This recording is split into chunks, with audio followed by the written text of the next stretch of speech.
Avant de commencer, s'il vous plaît, abonnez-vous et aimez la vidéo. L'horloge de la cuisine clignotait, indiquant 6h07 du matin. Et l'odeur de parfum éventé s'accrochait à l'air comme la culpabilité sur la peau. Elle est entrée comme si de rien n'était. Vanessa, ma femme depuis 6 ans. Une femme qui avait l'habitude de m'embrasser sur le front avant le travail et de fredonner au rythme de la machine à café. Elle venait de rentrer, juste après l'aube. Les talons à la main et un sourire qui n'atteignait pas ses yeux.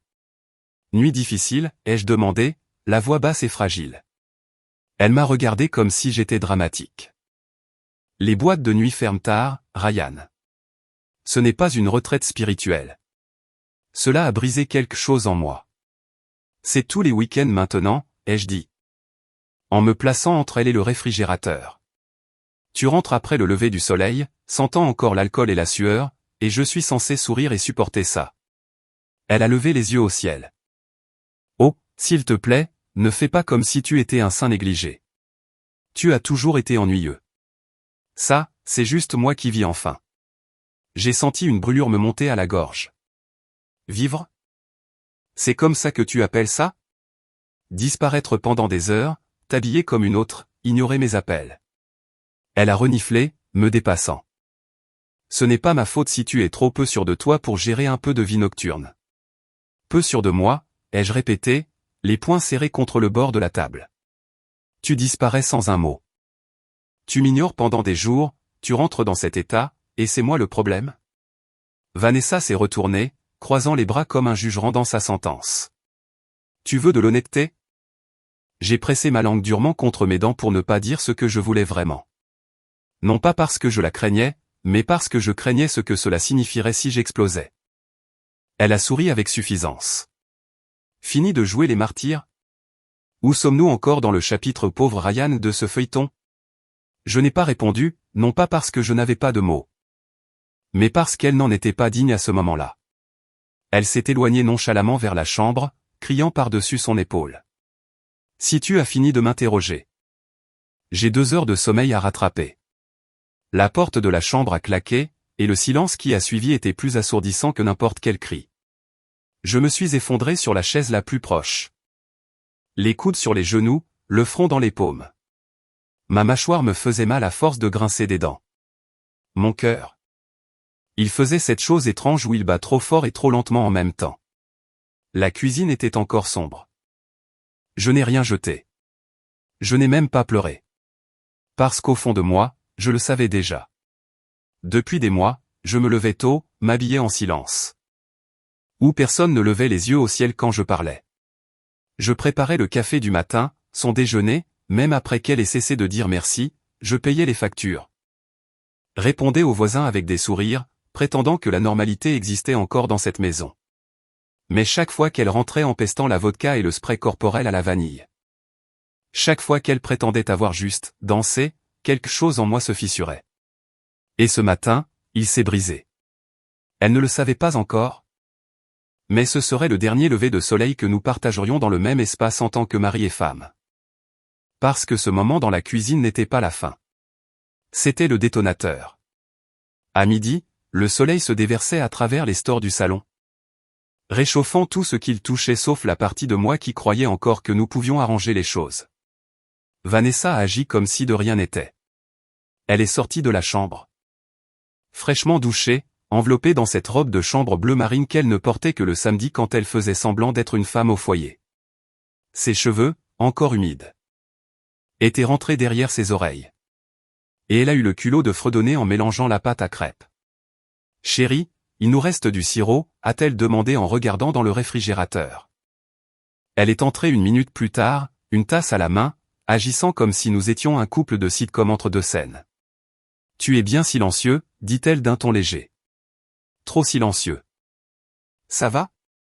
Je n'ai même pas levé les yeux. Je vais rester chez Mike pendant un moment. Silence. Tranchant. Immédiat. Elle a cligné des yeux, penchant la tête. Pardon? Je l'ai enfin regardé. Comme si les ficelles de la marionnette qu'elle tirait venaient de se rompre dans ses mains. Oh, allez, dit-elle en s'approchant, les bras croisés. On se dispute. On se réconcilie. C'est ce qu'on fait. J'ai lentement fermé la fermeture éclair du sac. Non, c'est ce que tu fais. Moi, j'ai simplement laissé faire. Vanessa a regardé le sac comme s'il s'agissait d'un étranger dans notre maison. Et alors? C'est tout?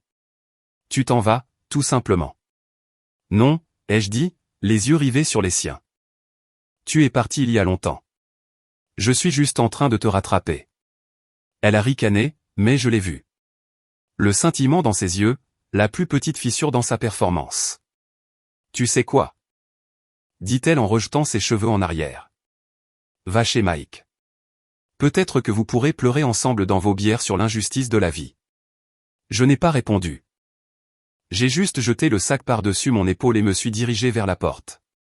Elle m'a suivi, s'appuyant contre le mur comme une sorte d'observatrice ennuyée. N'oublie pas ta brosse à dents. A-t-elle crié, la voix imprégnée de sarcasme. Je me suis retourné une seule fois. Au fait, je t'ai bloqué. Ne perds pas ton temps. Ses lèvres se sont entr'ouvertes, mais aucun son n'est sorti. Et puis je suis parti. La cage d'escalier était silencieuse, du genre de silence qui suit les tremblements de terre. Dehors, l'air de fin d'automne de Chicago me mordait la peau, vif et pur. Honnête. L'appartement de Mike était à 10 minutes en voiture, mais semblait être sur une autre planète. Quand il a ouvert la porte, en caleçon et t-shirt, tenant un sandwich à moitié mangé. Il n'a rien dit au début, il s'est juste écarté et m'a laissé entrer. Nous nous sommes assis sur son vieux canapé, une bière fraîche à la main. Il n'a pas posé de questions. Il ne le faisait jamais. C'est ce qui faisait de lui mon ami. Finalement, j'ai parlé. Je l'ai quitté. Il a hoché la tête lentement. Bien. Elle s'en fiche complètement. Elle préparait des crêpes. Il a laissé échapper un rire bref, pas amusé, juste incrédule. Mec, Vanessa a toujours aimé faire comme si de rien n'était. C'est son super pouvoir. J'ai regardé la condensation sur ma bouteille. Tu penses que j'exagère? Mike n'a pas hésité. Non, je pense que tu as 5 mois de retard. Nous sommes restés en silence un moment. La pièce sentait la vieille pizza et le désodorisant. Réconfortant d'une manière que mon appartement n'avait pas ressentie depuis plus d'1 an. J'ai besoin de savoir, ai-je finalement dit. Ce qu'elle fait vraiment. Mike m'a regardé. Tu veux dire? Ouais. Il a bu une gorgée de sa bière. Alors on la suit. Une de ces nuits. Juste pour voir. Je n'ai pas répondu tout de suite. L'idée me nouait l'estomac, mais ensuite j'ai pensé à son sourire suffisant, retournant des crêpes comme si rien n'avait brûlé. J'ai hoché la tête. Découvrons ce qu'elle pense que je n'aurai jamais le courage de voir. Parce que je ne cherchais pas la vengeance. Je cherchais la clarté. L'appartement de Mike était une boîte d'une seule chambre au-dessus d'un magasin de disques d'occasion à Logan Square. Il craquait quand on marchait. Sifflait quand le chauffage se mettait en marche, et sentait légèrement la sauce soja et le nettoyant à l'odeur de pain. Mais il avait une chose que mon appartement n'avait pas. La paix. Nous avons passé la soirée à siroter des bières et à laisser le silence s'installer. À un moment donné, Mike m'a lancé un vieux pantalon de survêtement et a dit « Tu es officiellement l'un des divorcés maintenant. Bienvenue à l'uniforme. » Ça m'a fait sourire. Un sourire faible, mais réel. Le premier depuis des jours. Il a ouvert une autre bière et s'est laissé tomber sur le canapé à côté de moi, ouvrant un ordinateur portable cabossé. « Alors, dit-il, comment veux-tu faire ça? » Faire quoi? La surveillance, Sherlock. Tu veux vraiment des réponses? On ne peut pas rester là à attendre une intervention divine. J'ai regardé la boîte de pizza entre nous. La graisse transperçait le carton, mais elle avait le goût de la liberté. Je ne veux pas être ce type-là, ai-je murmuré. Mike a penché la tête. Tu es déjà parti. Tu as fait une valise. Pas d'espoir. L'espoir. Je n'avais pas réalisé à quel point je m'étais accroché à ce mot jusqu'à ce qu'il le dise à voix haute. J'avais pensé qu'elle me poursuivrait peut-être, s'excuserait. Admettrait quelque chose, n'importe quoi qui me ferait croire qu'elle appréciait encore ce que nous avions. Mais elle n'avait pas appelé. Elle n'avait pas envoyé de message. Elle n'avait même pas demandé si j'étais arrivé vivant chez Mike. Au coucher du soleil, j'avais pris ma décision. D'accord, ai-je dit. Une nuit, on la suit, juste une fois. La tienne est trop reconnaissable. J'ai secoué la tête. Tu prends un peu trop de plaisir à ça. Il a haussé les épaules. Que veux-tu que je dise? J'ai toujours voulu espionner quelqu'un pour une noble cause. Nous avons choisi une nuit, le vendredi, sa routine habituelle. Sortir en boîte, disait-elle. Danser, se défouler. Tous des mots qui semblaient maintenant des écrans de fumée. Jusque-là, j'ai essayé de tenir le coup. J'ai travaillé à distance, mangé en silence, dormi d'un œil, non par peur, mais à cause de la paix troublante qui accompagnait le fait de s'être éloigné. Et pour la première fois depuis longtemps, j'ai commencé à me demander non seulement ce qu'elle faisait, mais qui je devenais sans elle. Parce que parfois, la partie la plus effrayante n'est pas la trahison. C'est de réaliser que vous vous êtes trahi vous-même en restant. Le vendredi soir est arrivé plus froid que prévu. Le vent de Chicago, assez vif pour couper. Un ciel maculé de nuages couleur charbon qui promettait la pluie mais ne la livrait jamais. Tout en chrome et en ombre. Le genre d'endroit qui voulait paraître exclusif mais qui accueillait quiconque avait un besoin assez profond de disparaître. Elle est là-dedans, a dit Mike en hochant la tête vers la file d'attente à l'entrée. C'est sa veste. Je me suis penché en avant. À travers le flou des lampadaires et des phares de taxi, je l'ai repérée. Vanessa.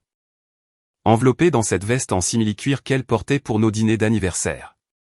Ses cheveux sombres étaient relevés, son cou exposé comme si elle voulait que quelqu'un le remarque. Elle n'était pas seule. Il y avait un homme à côté d'elle, jeune, peut-être la fin de la vingtaine, bien rasé d'une manière qui lui donnait l'air de trop se soucier.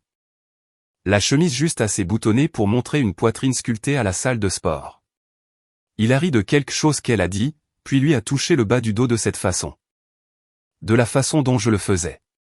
Mon estomac s'est noué, mais mon visage est resté impassible. Est-ce qu'elle le voit souvent, ai-je demandé. Mike a haussé les épaules. Probablement. Regarde là. À l'aise, comme si ce n'était pas nouveau. Nous avons attendu un instant, puis nous sommes sortis, nous faufilant dans la ruelle à côté du club. Mike nous a conduits à un coin sombre près d'une fenêtre latérale, partiellement couverte de lierre et de saleté. La musique à l'intérieur battait comme un cœur, étouffée et lointaine. De là. Ce moment n'était pas destiné à être une preuve. Il était destiné à être gravé dans ma mémoire, une cicatrice plutôt qu'une photographie. Mike m'a observé attentivement. Ça va? J'ai hoché la tête une fois, les yeux toujours fixés sur elle. Pas de rage? A-t-il demandé. Non, ai-je dit. Juste de la clarté. Parce que ce n'était plus une question de tromperie. Elle ne l'avait pas été depuis un moment. J'ai pris une grande inspiration, l'air froid me ramenant sur terre. J'ai fini, ai-je dit doucement. C'est de réaliser que tu t'es perdu toi-même en essayant de la garder. Et cette nuit-là, pour la première fois depuis une éternité, j'ai ressenti quelque chose qui ressemblait à de la liberté. Le lendemain, le ciel était gris de cette manière lourde du Midwest, comme s'il ne pouvait pas décider s'il voulait pleurer ou se retenir. Je n'ai pas beaucoup dormi. Je n'arrêtais pas de voir ses doigts sur le bras de ce type. La façon dont elle s'était penchée comme si je n'avais jamais existé. Mais je n'étais pas brisé. Plus maintenant. J'étais en train de m'affûter. En milieu d'après-midi, Mike a enfilé sa veste et m'a jeté les clés de rechange. Tu es sûr de ça? J'ai hoché la tête. Ouais, je n'ai pas besoin de vengeance. Juste d'un visage. Il savait exactement ce que je voulais dire. Nous sommes retournés au club, mais pas par l'avant. Mike connaissait les lieux. Il y était allé une fois. Lorsque son groupe avait joué lors d'un événement privé à l'étage. Il m'a dit où le personnel se garait, où les habitués sortaient fumer. Où les gens se rencontraient pour des conversations qu'ils ne voulaient pas qu'on entende. Nous avons attendu derrière le bâtiment, niché entre une benne à ordures et un mur de briques en ruine. La ruelle sentait le béton humide et la honte résiduelle. Ça n'a pas pris longtemps. Le type de la nuit précédente, chemise boutonnée, jean noir, démarche arrogante, est sorti juste avant 16 heures. Il avait probablement déjeuné tard. Peut-être un autre verre pour émousser le tranchant de la vie qu'il cachait. Il avait l'air différent à la lumière du jour. Plus petit. Presque embarrassé par sa propre confiance. Mike est sorti le premier. Je l'ai suivi. Et, a appelé Mike. Le type s'est arrêté, son regard oscillant entre nous. Ouais. Tu te souviens de la femme avec qui tu étais hier soir? Ai-je demandé. Il a cligné des yeux. Vanessa. Sa voix contenait maintenant une hésitation. Bien. Ça voulait dire qu'il savait que quelque chose n'allait pas, elle est mariée, ai-je dit simplement. La couleur a quitté son visage. Je ne savais pas, a-t-il balbutié. Je le jure. Elle a dit qu'elle était célibataire. Que son ex n'était plus dans le tableau. Je l'ai regardé se tortiller. Il n'y avait aucun plaisir à cela. Seulement une confirmation. Tu l'as cru? Ai-je demandé. Il a secoué la tête lentement. Plus maintenant. Mike s'est appuyé contre le mur, les bras croisés. Alors reste à l'écart. Compris. Le type a hoché la tête? Rapidement et coupablement. Absolument. Écoute, mec. Je suis désolé. Je n'ai pas répondu. Quelque part au fond de moi, j'avais envie de le frapper. Non pas parce qu'il était l'ennemi. Mais parce qu'il était un miroir, un rappel de la facilité avec laquelle quelqu'un d'autre avait pris ce qui était autrefois à moi. Mais la vérité, c'est qu'il n'était pas le méchant. C'était elle. A dit Mike. Je ne suis pas là pour le punir, ai-je répondu. Juste pour fermer la porte. J'ai baissé la vitre. L'air froid s'est engouffré. C'était agréable, réel. Pas comme le silence vicié que je respirais depuis des mois. Le visage de Vanessa n'a pas traversé mon esprit. Pas une seule fois. Le lundi matin à la première heure, je suis entré au palais de justice, la mâchoire serrée, les papiers du divorce déjà imprimés et signés. Je ne me suis pas donné la peine de m'habiller.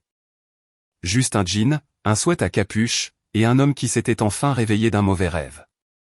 Pas d'alliance, pas de doute. Il faisait plus froid à l'intérieur qu'à l'extérieur. Le genre de froid qui venait des murs beiges et des néons. Un greffier a pris mes papiers sans lever les yeux. Vous recevrez une date d'audience par courrier. Merci, ai-je dit. Gelé les cartes de crédit, fait retirer son nom du bail. Tout ce que nous avions partagé était maintenant inventorié, classé et chirurgicalement retiré de ma vie comme de la pourriture d'un os.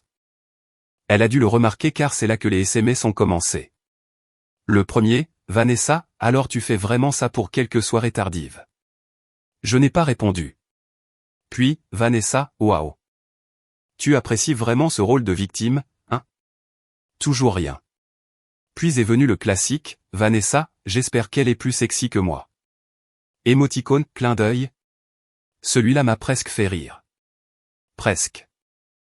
Au lieu de ça, je l'ai bloqué. Je n'avais plus besoin de sa voix dans ma poche. Je n'avais plus besoin de ses griffes cherchant à s'agripper. Je suis allé au parc le plus proche après ça. Je me suis assis sur un banc sous un arbre à moitié nu. Le téléphone dans une main et un silence si clair qu'il semblait être une récompense. Toutes ces années à prendre de ses nouvelles. À m'assurer qu'elle allait bien. À me souvenir des anniversaires qu'elle oubliait. Disparu. Et elle ne me manquait pas. Ce soir-là, Mike m'a tendu une bière sans un mot. Nous n'avons pas trinqué. Nous n'avons pas dit félicitations. Nous nous sommes juste assis sur le toit de son appartement, à regarder les rames de métro passer au loin. Je crois que je comprends enfin. Ai-je dit après un moment. Comprendre quoi? Ce que ça veut dire de se choisir soi-même. Il a souri, lentement et en connaissance de cause. Il t'en a fallu du temps.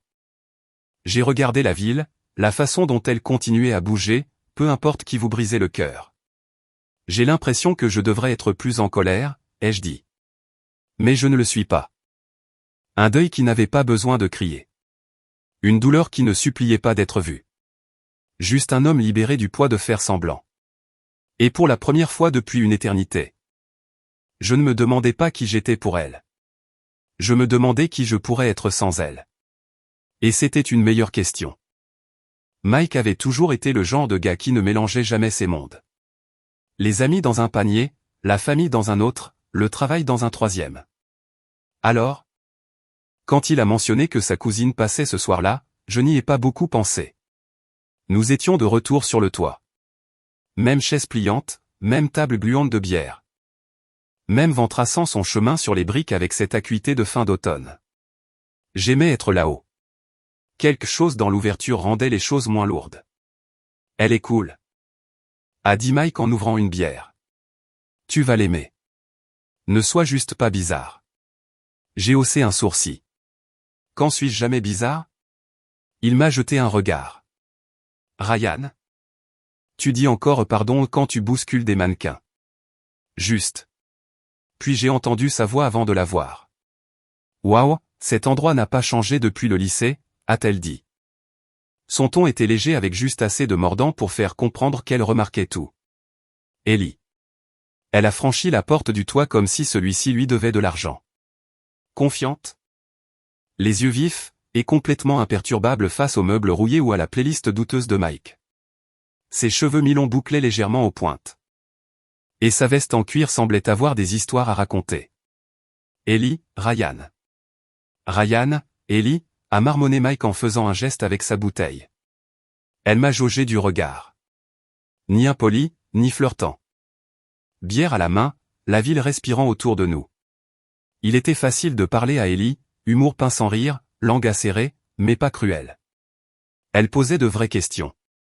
Du genre qui montrait qu'elle écoutait vraiment, et elle n'a pas bronché quand j'ai mentionné le divorce. N'a pas penché la tête avec pitié ni halté comme si je venais de dire qu'il me restait 6 mois à vivre. Vanessa, a-t-elle demandé en sirotant sa boisson.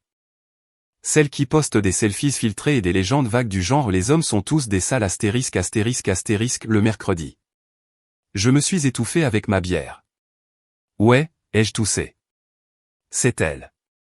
Elle a souri. Je m'en doutais. Nous avons ri fort. Vraiment. Quelque chose en moi s'est un peu détendu.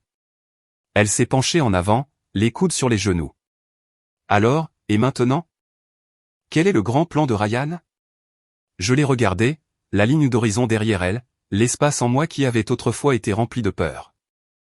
Mais plutôt à un alignement. Puis elle m'a donné un coup de genou. Tu as de beaux yeux, a-t-elle dit soudainement. J'ai cligné des yeux.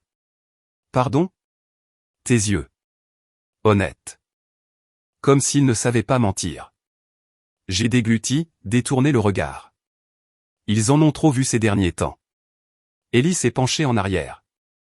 Souriant comme si elle connaissait déjà toute l'histoire. Bien. Ça veut dire qu'ils sont prêts pour quelque chose de mieux. Et peut-être que c'était juste la bière ou le vent ou les lumières de la ville qui faisaient que tout semblait possible. Mais quand elle a dit ça, je ne me suis pas senti brisé. Je me suis senti vu.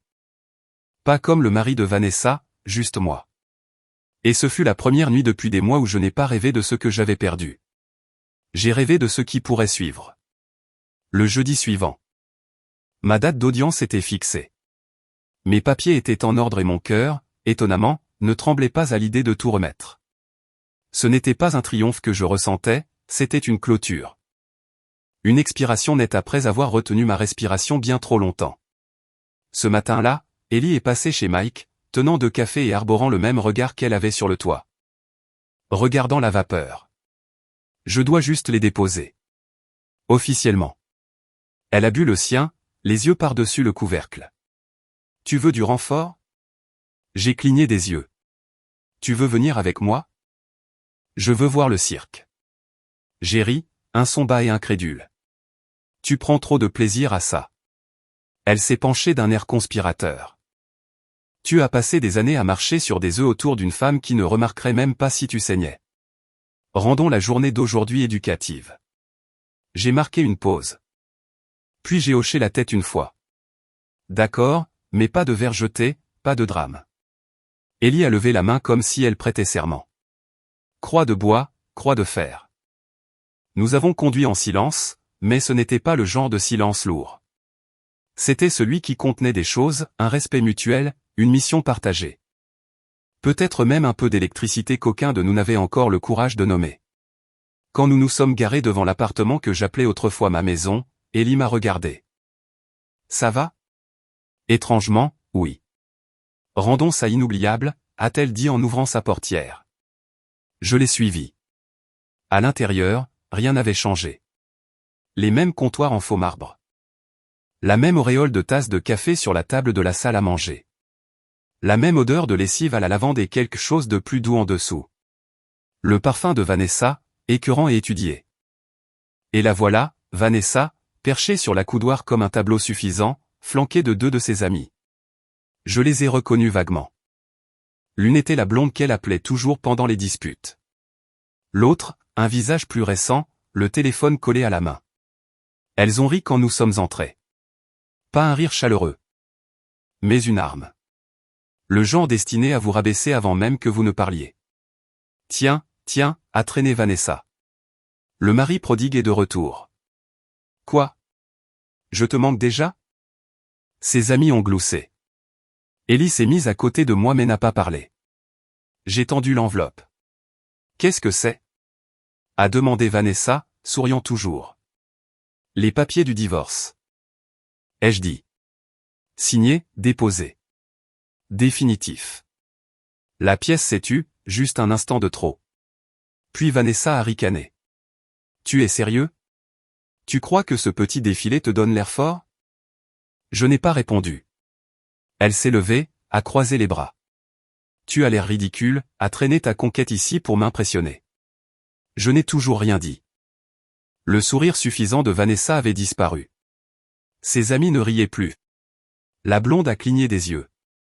Celle avec le téléphone a haussé un sourcil. Je lui ai tendu l'enveloppe à nouveau. Je sais tout, ai-je dit doucement. Sa main a légèrement tremblé en la prenant. Ellie a ajusté sa veste. Ça a été un plaisir, n'est-ce? Vraiment. Mais la loyauté n'est pas ton point fort. N'est-ce pas?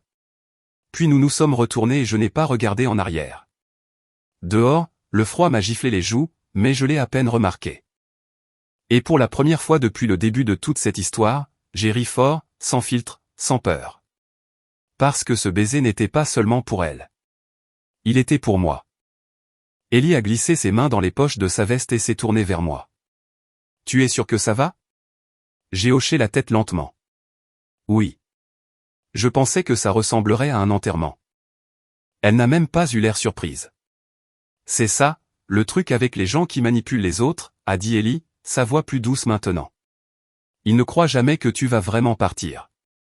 Nous avons traversé la rue et sommes remontés dans la voiture de Mike. J'ai regardé à travers le pare-brise. Ellie s'est légèrement tournée vers moi, une jambe repliée sur le siège. Parce que tu l'as toujours fait avant. Elle te donnait des miettes et appelait ça un repas. Tu as juste arrêté de te présenter à table. Ça m'a frappé de plein fouet. Nous avons conduit en silence pendant un moment. La ville défilait à côté de nous comme un film muet. Des gens promenant des chiens, des néons clignotants, la vie qui continuait, indifférente au cœur qui venait de se briser derrière les fenêtres du 2e étage. De retour chez Mike.